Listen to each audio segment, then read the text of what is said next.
Olá, meus irmãos e irmãs, a paz do Senhor, evangelista de Israel, e nós estamos de volta para continuarmos a estudar nossas lições bíblicas da Escola Dominical. Umas lições publicadas pela CPAD, comentadas pelo pastor José Gonçalves. Estamos estudando a igreja, sua estrutura, natureza, missão, alegorias. E nós vamos para mais uma edição. Antes de nós começarmos o nosso programa, nós queremos saudar a todos vocês que estão todas as semanas conosco aqui, deixando o seu comentário, divulgando, deixando o like, porque é muito importante. Nós pedimos isso para você que está assistindo. Deixe o seu joinha aqui no nosso vídeo, porque isso ajuda muito. E além disso, claro, queremos que você se inscreva aqui em nosso canal. O canal ADMP TV é um canal de bênçãos para a sua vida, para a nossa vida. Se inscreva, clica no sininho, ative as notificações todas e fique por dentro de todas as novidades que acontecem aqui na Igreja Evangélica Assembleia de Deus, Missão aos Povos, em Uberlândia, Minas Gerais. Igreja essa pastoreada pelo nobre pastor Álvaro Allen Sanches. Bem-vindo, bem-vinda! Está começando mais uma edição do programa Escola Bíblica Dominical.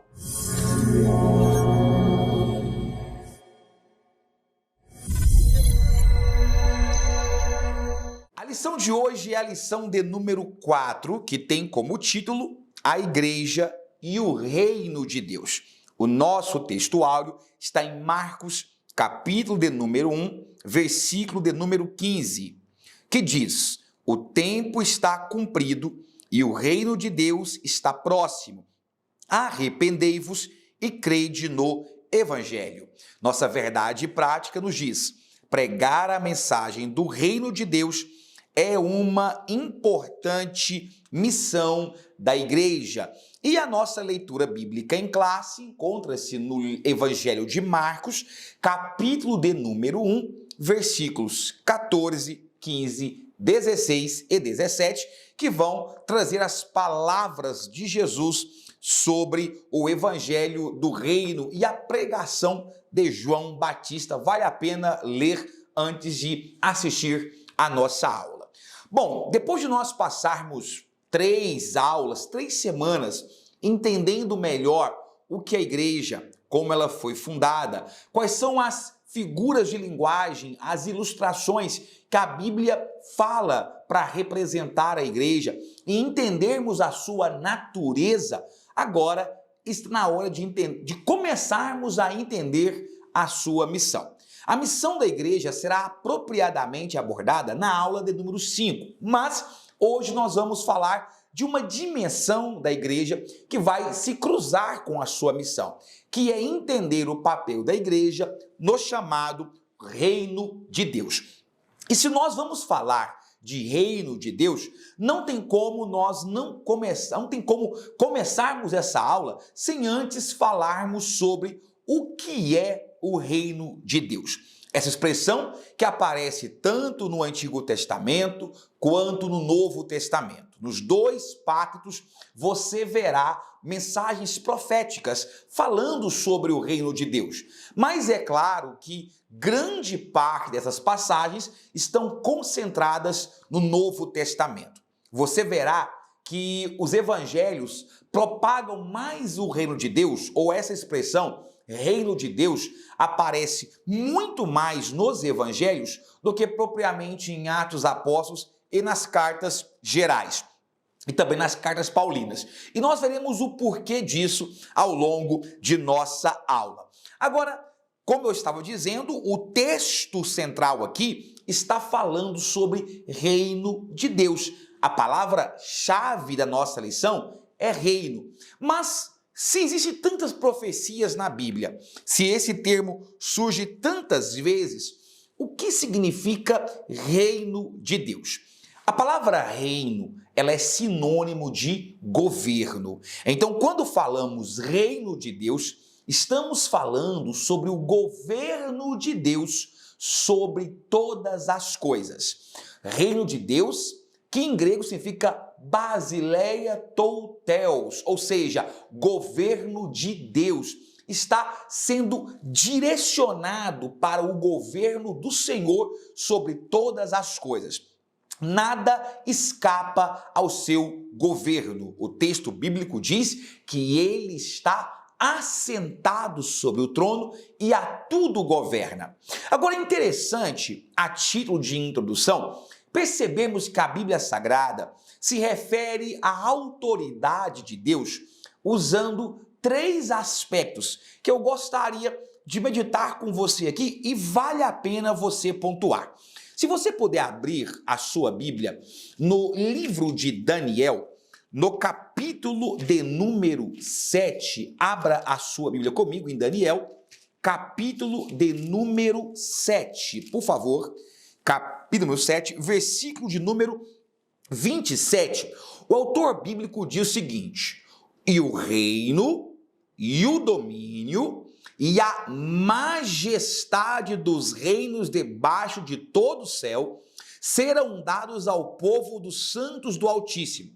O seu reino será um reino eterno, e todos os domínios o servirão e lhe obedecerão. Veja, há aqui 3 palavras que são muito importantes e que quase que são sinônimos, mas carregam leves diferenças. Governo, no caso reino, domínio e majestade. Primeiro eu gostaria de lembrá-lo que um reino, ele gera um domínio, assim como um reino cria um povo. Agora, o que é o reino? Quando nós falamos em reino, nós estamos dando uma dimensão geográfica daquele espaço que é dominado por um soberano, que é controlado por um soberano. Então, quando eu falo reino, eu estou estabelecendo divisas, fronteiras. Reino de Deus seria, então, aquele lugar onde Cristo reina. E é evidente que, no caso de Deus, é toda a criação, tudo aquilo que está nos céus e na terra, embaixo da terra, acima dos céus, tudo isso está debaixo de suas mãos. Então, reino tem uma conotação mais fronteiriça, mais geográfica.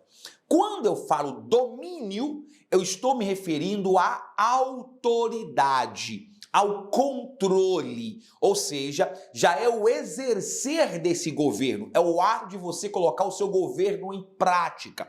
Por isso que eu disse que o reino, ele gera um domínio. Quando eu falo que o Senhor domina, significa que ele tem poder sobre tudo, ele tem controle sobre tudo, ele tem autoridade sobre tudo. Isso que significa a palavra domínio. Então, você observe que uma palavra aborda o aspecto mais geográfico, mais de fronteiras, e a palavra domínio aborda mais o sentido de autoridade, de controle. E, finalmente, quando nós falamos em majestade, aí nós estamos nos referindo à glória desse reino, ao poder desse reino, ao resplandecer desse reino. Então, as 3 expressões são encontradas na Bíblia, são quase que sinônimos de uma da outra, mas carregam pequenas diferenças. E é claro que das 3, o termo mais genérico, que tem o escopo maior, é o termo reino. É bom lembrar que reino dos céus, reino de Deus, reino do Senhor, são sinônimos. Cuidado, não é reino no céu, é reino dos céus. Essa expressão reino dos céus, ela aparece na Bíblia quando o autor ele quer mostrar ou chamar a atenção de onde vem esse poder, de onde está o governante exercendo o seu domínio, ok? Então, irmãos, a título de introdução, é muito importante nós entendermos isso que está sendo colocado aqui nesse lugar. Muito bem, agora que você já entendeu o que é reino de Deus, agora que você já entendeu os sinônimos da palavra reino e as pequenas diferenças que existem entre os termos, no tópico 1, nós vamos começar a entender melhor quais são as características desse reino. Você se lembra que na aula passada, quando falei em natureza, eu disse que natureza é tudo aquilo que compõe o ser, todas as características físicas e morais de um ser. É claro que a sociologia é que vai trazer o aspecto moral. Lembra disso? Então, quando o nosso tópico 1 diz a natureza do reino de Deus, nós temos que entender quais são as características gerais que marcam esse reino. A nossa lição, ela se estabelece em 3 subtópicos. O primeiro subtópico é sobre o reino de Deus ser universal. A palavra universal significa alcance de todos, ou geral, ou total. E significa que o Senhor domina sobre tudo e sobre todos. Lembra que no tópico introdutório eu disse que o governo de Deus, ou reino de Deus, se refere ao governo de Deus sobre tudo e sobre todos? Pois bem, esse governo sobre tudo e sobre todos é exatamente o aspecto geral que o próprio livro de Daniel, você já deve estar com a sua Bíblia aberta, porque lemos agora há pouco, no capítulo de número 4, versículo de número 27, vai dizer: portanto, ó rei, aceita o meu conselho e desfaze os teus pecados pela justiça e as tuas iniquidades, usando de misericórdia com os pobres, se prolongar a sua tranquilidade. Na verdade, é o versículo 25 que eu quero chamar a sua atenção, não o 27, viu, irmão? 25. Serás tirado de dentre os homens. Isso aqui é Deus julgando Nabucodonosor, tá? Tratando com ele. Então Deus fala: serás tirado de entre os homens, e a tua morada será com os animais do campo, e te farão comer erva como os bois, e serás molhado do orvalho do céu, e passar-se-ão 7 tempos por cima de ti, até que conheças que o Altíssimo tem domínio sobre o reino dos homens e o dá a quem quer. Aqui é uma afirmação do profeta Daniel para Nabucodonosor, dizendo: o domínio de tudo está nas mãos de Deus. Então, essa é a expressão universal. O domínio universal significa que ele não rege apenas os seres humanos, mas sim toda a natureza criada e a própria metafísica. Os anjos, por exemplo, também estão sujeitos ao seu controle, ao seu poder. Muito bem. Agora, dizer então que Deus tem soberania sobre o universo, sobre tudo, também é dizer que Deus tem nas suas mãos o controle dos fatos, dos acontecimentos. E aqui, muita gente pode se preocupar. Ô Israel, mas então você está dizendo que todos os fatos que a história traz, tudo isso está debaixo da autoridade de Deus e da sua vontade? E a resposta é sim. Mas alguém pode questionar dizendo: mas então significa que Deus é o pai do mal. Esse é o chamado monstro do calvinismo, a qual o próprio João Calvino se referia muitas vezes, porque aqueles que adotam a corrente calvinista realmente terão que aceitar que, se o nosso Deus é um Deus que domina sobre todos os acontecimentos e já predestinou todos a céu e inferno sem escolha alguma, então realmente ele é o pai do bem, mas também é o pai daquilo que nós chamamos de mal. Mas nós não. Nós que professamos uma fé arminiana ou de base arminiana, nós dizemos claramente que o Senhor tem domínio sobre os fatos do universo. Mas o ato de nós termos o livre-arbítrio possibilita que esses atos sejam frutos da consequência de nossas ações. Por exemplo, quando você pega e vai estudar a Segunda Guerra Mundial e estuda o Holocausto. O Holocausto não significava que a história dos judeus havia saído do domínio das mãos do Senhor. Não, mas ali foi consequência de atos dos seres humanos. É sempre importante lembrar que domínio de Deus sobre o homem não pressupõe, não sugestiona que Deus lima o homem do seu desejo, dos seus atos, da sua responsabilidade, do controle das suas ações. Nós não professamos que o homem é capaz de fazer o bem independente de Deus. Jamais. Isso é mentira. Nós acreditamos que o homem não tem condição de, por si próprio, fazer boas ações.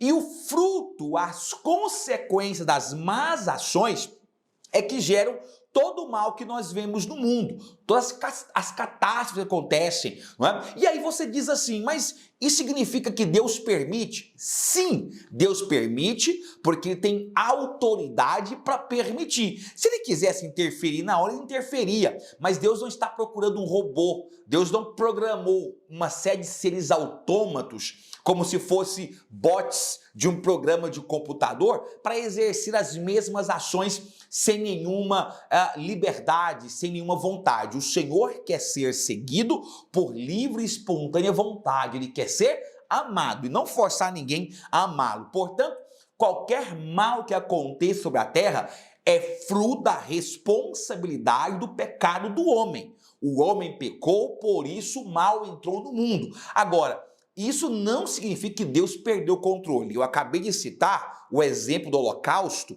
não é? Que é aquilo que os judeus chamam de Shoah, a grande vergonha, mas por outro lado, você pode ver que mais à frente a mão de Deus trabalhou, o domínio de Deus trabalhou para que a nação voltasse a ser construída, porque logo após a Segunda Guerra Mundial, o Estado de Israel ele é estabelecido pelas mãos de Davi Ben-Gurion, e logo na sequência nós vemos fatos milagrosos de Deus cuidando de Israel, como por exemplo, na chamada Guerra dos 6 Dias, a batalha pela independência e assim por diante. Portanto, meus irmãos, Deus está no controle, mas não significa que o mal é fruto das ações do nosso Deus. E finalmente, Deus como reino, nós temos a nação de Israel e a igreja. E aí é interessante observar que nós temos 2 pontos a serem trabalhados. Um referente ao povo de Israel, como povo escolhido por Deus, o qual exerceu um governo teocrático por um tempo, até a época de Saul, o governo de Israel foi teocrático, colocado nas mãos de Deus mesmo, e aí Deus levantava os seus juízes que trabalhavam com ele, mas hoje nós temos a igreja. Nós vamos falar sobre a igreja daqui a pouquinho, o tópico 2, mas já quero dizer o seguinte: o reino de Deus, ele é muito mais amplo do que a nação de Israel ou do que a igreja, mas ele mostra, ele revela nuances de sua autoridade na história de Israel, como ele foi escolhido, como foi separado, como foi cuidado, como foi sustentada, até o surgimento da igreja neotestamentária e também como Deus cuidou, como ela cresceu.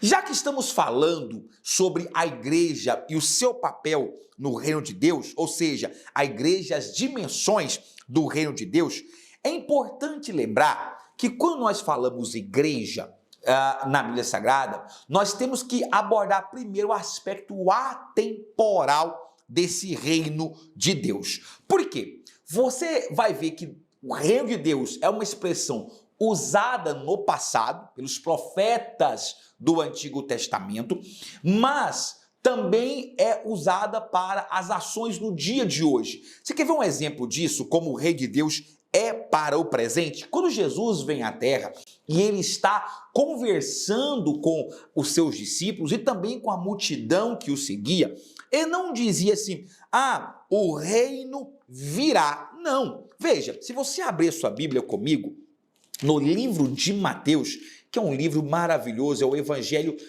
é o primeiro evangelho da Bíblia e é fantástico.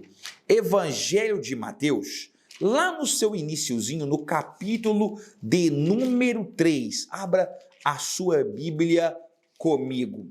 Mateus, capítulo de número 3, versículo de número 2, diz assim, João está pregando, tá? João está pregando e ele diz assim, arrependei-vos.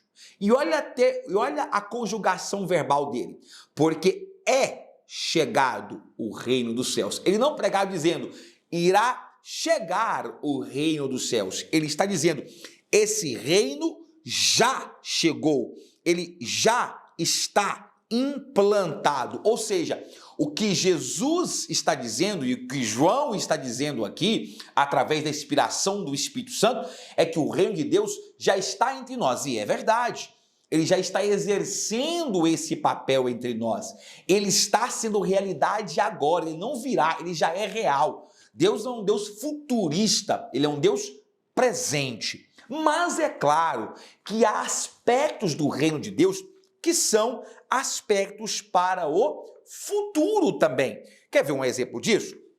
Quando Paulo ele escreve sua carta aos Coríntios, a primeira carta aos Coríntios, deixe-me ver se é esta passagem mesmo que eu estou querendo, no capítulo de número 6, se não me engano, capítulo 6, no versículo de número, deixe-me ver, 9. Olha o que ele fala. Não sabeis que os injustos, aí futuro, não hão de herdar o reino de Deus?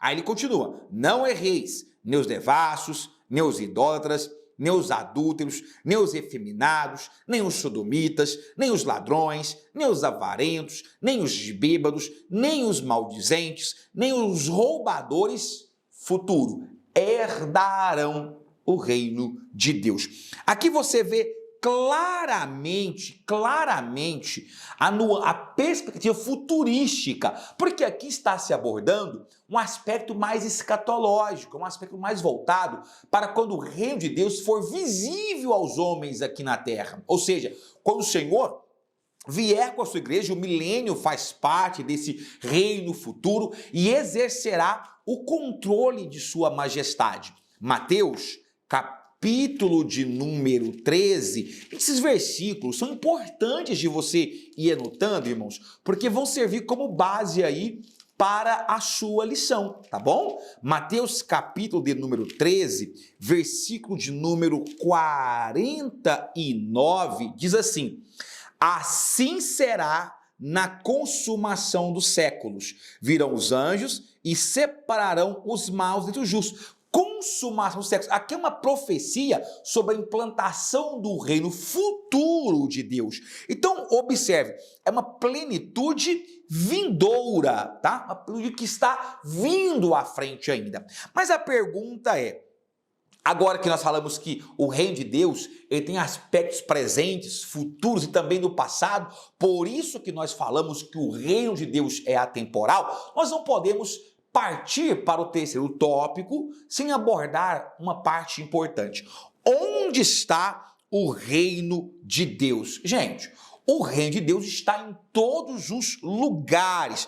Aqui, a nossa lição diz assim, ó, o reino de Deus não está relacionada ao espaço geográfico, mas com a presença de Deus e onde Deus se manifesta. E aí, nesse contexto, o reino de Deus está, aí aqui é uma outra abordagem, tá? É dizer que o reino de Deus está dentro de nós, que é inclusive um termo neotestamentário, o reino de Deus está dentro de nós, significa que, apesar do governo dele estar sobre todos e o domínio dele abarcar a tudo, nós temos um privilégio. Que privilégio é esse? De termos o Rei da Glória dentro de nós, de sermos sua moradia, o seu templo. Então, no mais poético e íntimo significado da palavra, o reino de Deus está em nós. Glória a Deus. E nós somos salvos, pessoas sãs que adoram ao Senhor. Muito bem. Finalmente, meus irmãos, o nosso tópico 3 vai falar sobre a igreja no contexto do reino de Deus. E é importante deixar bem claro que a igreja não é o reino de Deus. Tem que ficar muito claro para vocês. Porque Israel fez parte do reino de Deus. E Israel não é a igreja de Deus, no sentido que é usado no Novo Testamento. No Novo Testamento, já falamos sobre isso na lição de número 1, reino de Deus se refere ao chamado mistério, né? Ou melhor, igreja se refere ao chamado mistério de Deus, que é a união de gentios e judeus. Então, a igreja, assim como Israel, não é o reino de Deus, mas compõe o reino de Deus, faz parte do reino de Deus. E isso é importante de ser colocado aí, viu, meus irmãos? Então, primeira coisa, o nosso tópico tem que deixar bem claro que a igreja é um tijolinho desse reino, mas não é todo o reino. Mas é claro que também, olhando para as páginas santas, nós temos que deixar uma coisa bem clara. O reino de Deus, ele não é, aliás, a igreja não é o reino de Deus, não é. Mas ela é uma amostra especial desse reino. E o que eu quero dizer com amostra? Você já cozinhou, alguém na sua casa cozinhou, já fez arroz, por exemplo, certo? E aí quando normalmente a dona de casa ou o cozinheiro, a cozinheira quer saber se o tempero daquele arroz está bom, ele não come a panela inteira de arroz, não é verdade? Como tá ótimo. Não, ninguém faz isso, só se for maluco. Normalmente o que a pessoa faz? Ela vai lá, pega um pouquinho do caldo do arroz, ou mesmo um pouquinho do arroz, põe aquele pouquinho na mão, experimenta. E baseado naquele pouquinho, ela fala, tá faltando sal. Não, tá bom de sal. Oxe, como aquele pouquinho, por aquele pouquinho, ela sabe que a panela inteira tem aquela propriedade. Simples, porque aquele pouquinho que ela pegou é uma amostra do todo. Isso significa que é um pouquinho que possui todas as características do todo. Então a igreja não é o reino, mas é uma amostra do reino. E como amostra do reino, ela tem dentro de si todos os aspectos do reino de Deus. Ela é um mini reino de Deus. E é por isso que a lição diz que a igreja expressa o reino de Deus. E como é que a igreja expressa o reino de Deus? Através da sua missão, que é tornar conhecido o Criador. Quando nós falamos sobre a igreja e a expressão do reino de Deus, significa que as pessoas externas precisam olhar para a igreja e enxergar na igreja o próprio Deus. Portanto, não tem como finalizarmos esse breve comentário bíblico sem falarmos que a nossa expressão do reino de Deus está em pregar o evangelho, aquilo que nós chamamos de nossa missão. Veja, Atos dos Apóstolos, capítulo número 19, versículo de número 8, está lá Paulo pregando em Éfeso e diz assim, entrando Paulo na sinagoga, falou ousadamente por espaço de 3 meses, disputando e persuadindo-os acerca do reino de Deus. Paulo pregava o quê? O evangelho do reino de Deus. Essa pregação é tão importante que nós veremos que ela faz parte do relógio divino para a volta de Deus. Quando todo o evangelho do reino for pregado, virá o fim. A missão da igreja é tornar Cristo conhecido através da propagação da mensagem do reino de Deus. É por isso que muitas das vezes, junto com o reino de Deus, você vai ver a expressão boas novas, evangelho, porque significa exatamente isso. Uma igreja que se furta a pregar a palavra de Deus, uma igreja que se furta a anunciar a missão a qual ela é executada, que não tem a visão clara do reino, é uma igreja fracassada, porque o reino de Deus precisa ser expresso dioturnamente, deixando claro que o reino de Deus não é composto por riquezas humanas, não é composto por fajutices, por melindres humanos, não, mas o reino de Deus não é deste mundo, ele é do céu e governa sobre tudo e sobre todos. Meus irmãos, um assunto riquíssimo que eu fiz aqui uma leve abordagem para te estimular a estudar mais, a pesquisar mais. Espero que eu tenha contribuído com a sua aula. E se eu contribuir, deixe o seu comentário, diga-nos de onde você está nos assistindo, que nós queremos transmitir um abraço para você. Queremos aqui dar um abraço para os irmãos lá de Divinópolis, aos irmãos de Ituiutaba, aos irmãos da Bahia, aos irmãos do Rio Grande do Sul, que estão sempre conosco aqui em nossas aulas, mandando mensagens pelo Instagram, mandando mensagem no direct. Deus abençoe a sua vida. Pega esta aula, deixe o seu joinha, o seu comentário e compartilhe com o máximo de pessoas que você puder. Que Deus em Cristo Jesus te abençoe sempre mais. Amém.